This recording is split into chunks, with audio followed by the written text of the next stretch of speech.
Chapitre 5. Les funérailles. La tête me tourna et je titubai. Alice. Je ne l'avais pas revue depuis plusieurs mois. Sa tante, les Île-Osseuses, était une sorcière qui nous avait causé bien des ennuis. Mais Alice, à la différence des autres membres de sa famille, n'était pas malfaisante. En vérité, nous avions été bien près de devenir amis, tous les deux. Et c'était grâce à elle si, quelques mois auparavant, j'avais pu détruire Mère Malkine, la sorcière la plus pernicieuse qui eût jamais sévi dans le comté.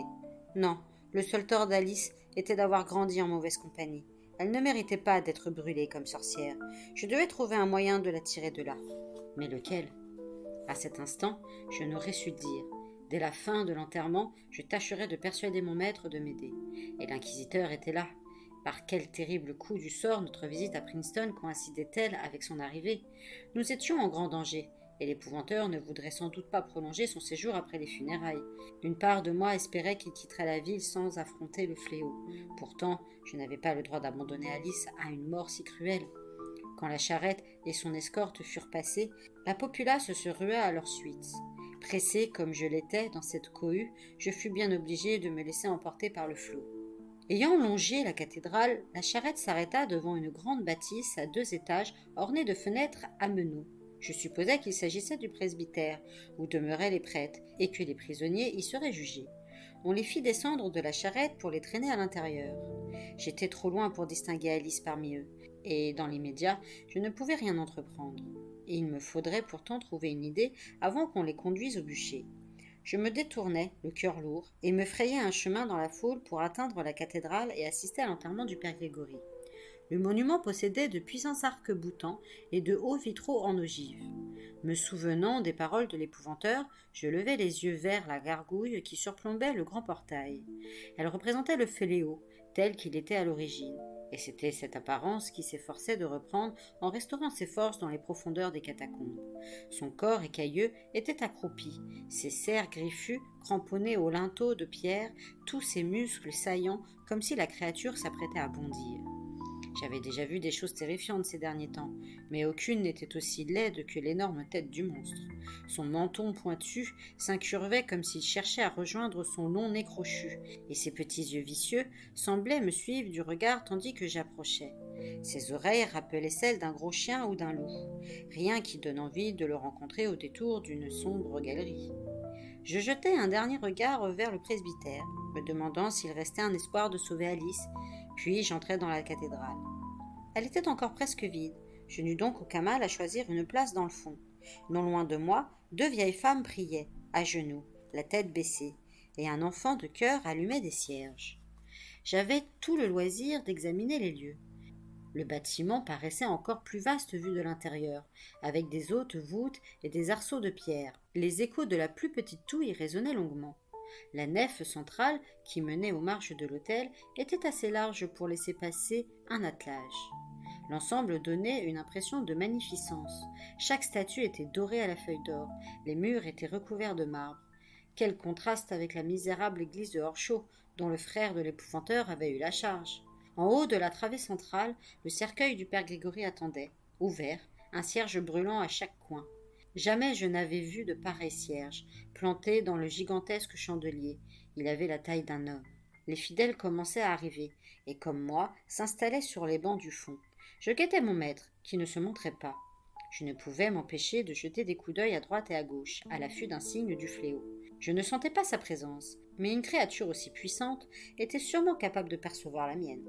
Et si les rumeurs étaient vraies, s'il avait la capacité de prendre une apparence humaine et se tenir là, assis quelque part dans l'assistance? Je regardai nerveusement autour de moi, puis me détendis en me souvenant des explications de l'épouvanteur. Le fléau étant enfermé dans les catacombes, j'étais en sécurité pour le moment. Quoique, son esprit, mon maître l'avait dit également, ne pénétrait-il pas dans le presbytère ou la cathédrale pour corrompre les prêtres? À cet instant même, il tentait peut-être de s'introduire dans ma tête. Je levai les yeux, horrifié, et croisai le regard d'une femme qui allait s'asseoir après s'être recueillie devant la dépouille du père Grégory. Je la reconnus, c'était sa gouvernante. Elle me reconnut elle aussi et s'approcha de mon banc. « Pourquoi étais-tu tellement en retard ?» me reprocha-t-elle dans un chuchotement. « Si tu étais venu dès que je t'avais envoyé chercher, il serait vivant aujourd'hui. »« J'ai fait de mon mieux, répondis-je, tâchant de ne pas attirer l'attention sur nous. Alors, c'est que ton mieux n'était pas assez bon. L'inquisiteur a raison. Les gens de votre espèce n'apportent que le désordre. Vous méritez le châtiment qu'il vous réserve. À la mention de l'inquisiteur, je tressaillis. Nous fûmes alors interrompus par l'apparition d'une file d'hommes vêtus de soutanes et de manteaux noirs. Des prêtres, des dizaines de prêtres. Je n'aurais pu imaginer en voir un jour autant à la fois. À croire que tout le clergé du pays s'était rassemblé pour célébrer les funérailles du vieux père Grégory. La femme n'ajouta rien et rejoignit son banc. À présent, j'avais vraiment peur. J'étais assis là, dans la cathédrale, juste au-dessus des catacombes qui abritaient le plus effroyable créature du comté, tandis que l'inquisiteur paradait en ville, et quelqu'un m'avait reconnu. J'aurais voulu être à 1000 lieues de cet endroit maudit, et j'attendais anxieusement mon maître, qui n'arrivait toujours pas.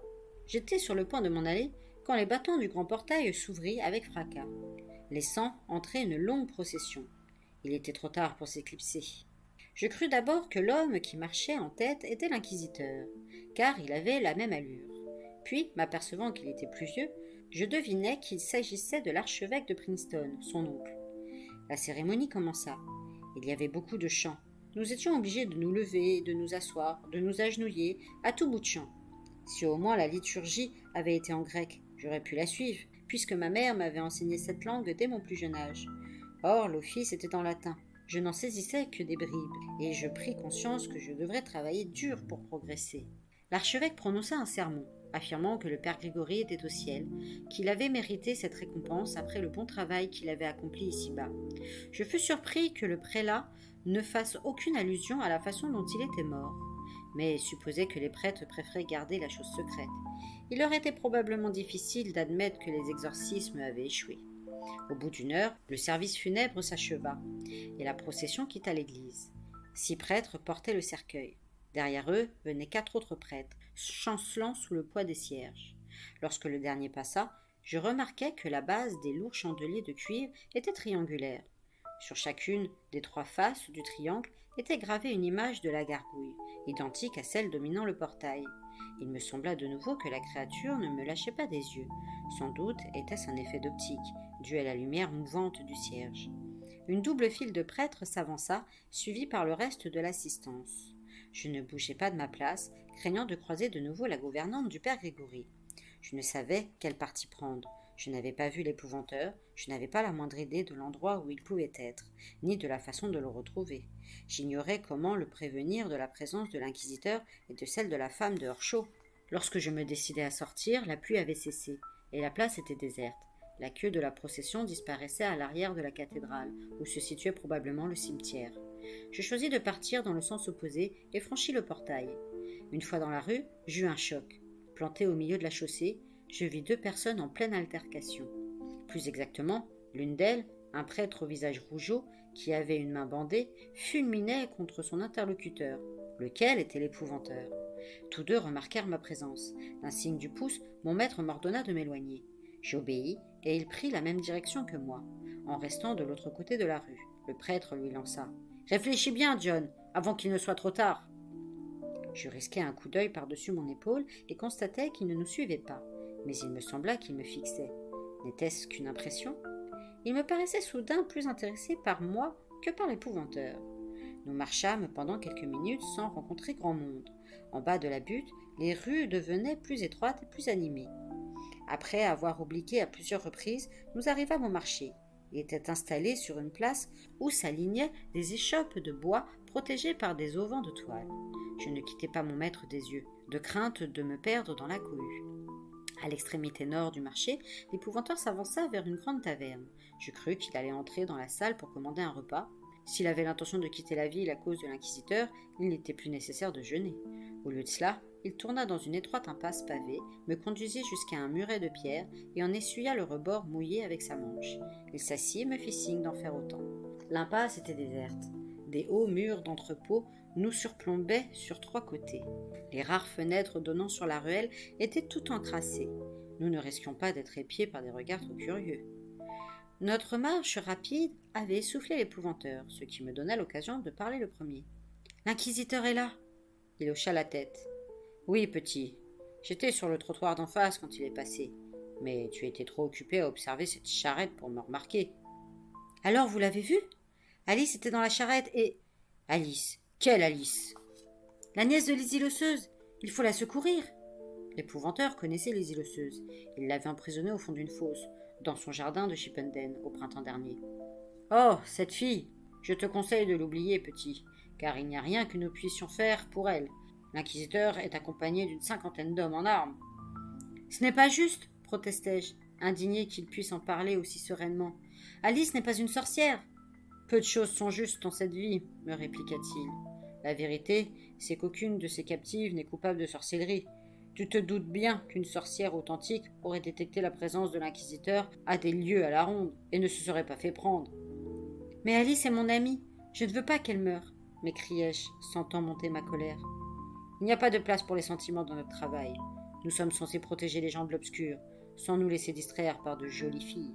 J'étais d'autant plus furieux que, je le savais pertinemment, mon maître s'était laissé séduire par une jolie fille qui, de surcroît, était sorcière. Alice m'a aidé à sauver ma famille des maléfices de Mère Malkin, rappelez-vous. Et pourquoi Mère Malkin avait-elle été libérée? Tu peux me le dire? Je baissai la tête, honteux. Parce que cette demoiselle t'avait embobiné, continua-t-il.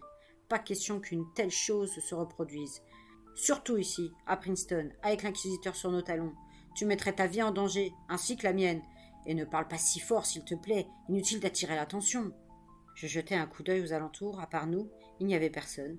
Au-delà du marché, j'apercevais des toits, et très haut au-dessus des cheminées, la flèche de la cathédrale. Pourtant, je baissai la voix. Quoi qu'il en soit, que fait ici l'inquisiteur? Vous disiez qu'il sévissait dans le sud du pays, et ne venait que lorsqu'on l'envoyait chercher. C'est habituellement le cas. Il lui arrive cependant de mener une expédition vers le nord du comté, et même plus loin. Ces dernières semaines, il a, paraît-il, écumé la côte, ramassant ces malheureux débris d'humanité que tu as vus enchaîner dans la charrette. L'entendre traiter Alice de débris d'humanité me mit hors de moi. Toutefois, le moment étant malvenu d'entamer une dispute, je me contins. À Chipenden, nous serons en sécurité, poursuivit-il. Il ne s'est encore jamais aventuré dans les collines. Nous retournons à la maison alors? Non, petit, pas tout de suite. Je te l'ai déjà expliqué, j'ai un travail à terminer. Mon cœur flancha, et je lançai vers l'entrée de l'impasse un regard soupçonneux. Des passants allaient à leur affaire. On entendait les cris des marchands vantant leurs produits. Dieu merci, en dépit de toute cette agitation, nous étions hors de vue. Cependant, j'étais fort mal à l'aise.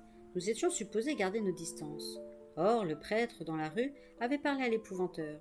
La femme de Horchot m'avait repéré. Qu'arriverait-il si quelqu'un d'autre nous remarquait et que nous soyons arrêtés? Bien des curés de paroisses voisines pouvaient être en ville, et ils connaissaient mon maître de vue. La seule chose qui me rassurait un peu, c'était de savoir qu'à cet instant, il devait être rassemblé au cimetière. Ce prêtre avec qui vous discutiez, demandai-je, qui était-ce? Ne dira-t-il pas à l'inquisiteur que vous êtes ici? J'en étais à penser que nous ne serions plus à l'abri nulle part. Qu'est-ce qui empêcherait ce rougeau, énervé, d'envoyer l'inquisiteur à Chipenden? De plus, ajoutai-je, la gouvernante de votre frère m'a parlé avant l'enterrement. Elle était furieuse. Elle aussi peut très bien nous dénoncer. J'étais de plus en plus persuadé que nous prenions un sérieux risque en restant à Princeton pendant que l'inquisiteur s'y trouvait. Calme-toi, mon garçon. La gouvernante ne dira rien à personne. Mon frère et elle n'étaient pas sans péché. Quant à ce prêtre, mon maître esquissa un sourire. Il s'appelle le père Kern. Il est de ma famille. C'est un cousin et un brave homme, même s'il se mêle parfois de ce qui ne le regarde pas et s'excite facilement. Il désire depuis toujours me sauver malgré moi et me ramener dans le droit chemin. Mais il perd sa salive. J'ai choisi ma voie, et à tort ou à raison, je continuerai de la suivre. J'entendis alors des pas et je crus que le cœur me remontait dans la gorge. Quelqu'un était entré dans l'impasse et venait vers nous. Quand on parle de famille, constata l'épouvanteur le plus tranquillement du monde, petit, je te présente mon frère, Andrew. Un grand homme, maigre, avec un long visage osseux, s'approchait, ses pas sonnant sur le pavé. Il paraissait âgé et ressemblait à un épouvantail. Endimanché, car il portait un costume propre et des bottes de bonne qualité. Les pans de son vêtement mal ajusté flottaient au vent. Je songeais qu'il avait encore plus besoin que moi d'un copieux petit déjeuner. Sans même prendre le soin d'essuyer le muret mouillé, il s'assit à côté de mon maître. « J'étais sûr de te trouver ici, » lui dit-il d'un air sombre. « Quelle triste affaire. » « Oui, nous ne sommes plus que 2, à présent. 5 frères morts. John, il faut que tu le saches. Je sais, le coupa l'épouvanteur, un brin d'impatience dans la voix. Alors va-t'en. Vous êtes en danger tous les deux, reprit-il en me saluant d'un signe de tête. Non, Andrew, nous ne partirons pas, tant que je n'aurai pas achevé ce que j'ai commencé. À ce propos, je voudrais que tu me fabriques une nouvelle clé pour le portail. Andrew se raidit. Non, John, ne commets pas cette folie. Je ne serais pas venu si j'avais su que tu me demanderais ça. Aurais-tu oublié la malédiction? Tais-toi, lui intima son frère. Pas devant le garçon. Ne parle pas de ces stupides superstitions. Quelle malédiction? M'exclamai-je, piqué par la curiosité. Tu vois ce que tu as fait? Siffla mon maître avec colère. Se tournant vers moi, il déclara. Ce n'est rien. Je ne crois pas à ces bêtises, et toi non plus. Andrew soupira. Je viens d'enterrer un frère aujourd'hui. Retourne chez toi, John, avant que je sois obligé d'enterrer le dernier. L'inquisiteur aimerait beaucoup mettre la main sur l'épouvanteur du comté. Regagne Chipenden, tant qu'il en a encore temps. Je reste, Andrew. Un point c'est tout, déclara mon maître avec fermeté. Un travail m'attend, inquisiteur ou pas. Alors, vas-tu m'aider? Là n'est pas le problème, tu le sais. Ne t'ai-je pas toujours aidé? T'ai-je une seule fois manqué de parole? Mais c'est de la folie. Tu risques de finir sur le bûcher si tu t'attardes en ville. Ce n'est pas le moment de t'attaquer à cette tâche. D'un grand geste du bras, il désigna le clocher au loin. Et pense au garçon. Tu n'as pas le droit de l'entraîner là-dedans. Pas maintenant. Reviens au printemps, lorsque l'inquisiteur sera parti, et nous en reparlerons. Vu les circonstances, tenter quoi que ce soit serait insensé. Tu ne peux pas affronter à la fois le fléau et l'inquisiteur. Tu n'es plus un jeune homme, et, à en juger par ta mine, tu n'es pas au mieux de ta forme. Je regardai à mon tour vers le clocher. On devait le voir de n'importe quel quartier, et d'en haut, découvrir la ville entière. Il y avait 4 petites fenêtres au sommet, juste sous la croix. De là, on pouvait sûrement compter tous les toits de Princeton, surveiller les rues et les gens, nous compris. Je frissonnais à l'idée qu'un prêtre était peut-être là-haut et que le fléau, ayant pénétré son esprit, nous observait par ses yeux, dissimulés dans l'ombre. Pourtant, mon maître n'avait pas l'intention de changer ses plans. « Allons, Andrew, réfléchis. Combien de fois m'as-tu dit que l'obscur prenait possession de cette ville, que la corruption touchait de nombreux prêtres, et que la population vivait dans la peur, et la dîme qui a été doublée, et l'inquisiteur qui brûle des femmes sans défense et spolie ses victimes. Quelle force démoniaque pousse des hommes qui furent bons à infliger de telles souffrances à leurs semblables et convaincre de braves gens à accepter ces atrocités, voire à les encourager. Aujourd'hui, Tom a reconnu une amie à lui dans la charrette, qui le conduisait à une mort certaine. Oui, tout cela est la faute du fléau, et il faut mettre un terme à ces agissements. Crois-tu vraiment que je pourrais laisser la situation empirer, ne serait-ce que 6 mois de plus? Combien d'innocents auront été brûlés d'ici là? Combien de pauvres auront péri de faim et de froid si je n'agis pas? Une rumeur court en ville. On entendrait des soupirs monter des catacombes. Si c'est vrai, cela signifie que le fléau gagne en force et en pouvoir, et qu'il va redevenir une créature de chair. Bientôt, il aura retrouvé son apparence originelle, manifestation physique de l'esprit pervers qui tyrannisait autrefois le petit peuple. Comme il lui serait facile alors de manipuler n'importe qui et de se faire ouvrir le portail. Et nous, où serons-nous? Non, je le vois comme le nez au milieu de la figure. Je dois débarrasser Princeton de l'obscur, avant que la puissance du fléau ne soit trop grande. Aussi, je te le demande encore une fois, me fabriqueras-tu cette clé? Le frère de l'épouvanteur enfouit son visage dans ses mains, comme les vieilles femmes qui priaient à l'église. Enfin, il se redressa et hocha la tête. J'ai gardé le moule. La clé sera prête demain matin, à la première heure. Je dois être encore plus stupide que toi. C'est bien, dit l'épouvanteur. Je savais que je pouvais compter sur toi. Je l'enverrai chercher à l'eau. J'espère que tu sais ce que tu fais en descendant là-dessous. Une brusque colère empourpa le visage de mon maître. Occupe-toi de ton travail, frère, et laisse-moi accomplir le mien. En entendant ces mots, Andrew se leva, poussa un soupir lourd de toute la misère du monde et s'éloigna sans un regard en arrière. Bon, conclut l'épouvanteur. Petit, tu pars le premier. Retourne à ton auberge et ne bouge pas de ta chambre jusqu'à demain. La boutique d'Andrew est dans l'arc de Friard. J'irai y prendre la clé et je te retrouverai juste après l'aube. Il n'y aura pas grand monde dans les rues à cette heure. Tu te souviens à quel endroit tu te tenais quand tu as vu passer l'inquisiteur? Je fis signe que oui. Tu m'attendras au coin de la rue. Ne sois pas en retard, souviens-toi. Nous devons continuer notre jeûne. Ah, surtout, n'oublie pas mon sac. Nous en aurons besoin. Sur le chemin de l'auberge, j'avais la tête en ébullition. Qu'est-ce qui me terrifiait le plus? Un homme au pouvoir absolu qui m'enverrait griller sur un bûcher, ou une créature infernale qui avait vaincu mon maître autrefois et m'épiait peut-être à l'instant même du haut du clocher, à travers les yeux d'un prêtre. Mon attention fut soudain attirée par une soutane noire, non loin de moi. Je me détournai vivement. J'avais reconnu le père Kern. Par chance, le trottoir était encombré. Il regardait devant lui et ne me remarqua pas. J'en fus soulagé, car s'il m'avait vu ici, tout près de mon auberge, il ne lui aurait pas été difficile de découvrir où j'étais installé.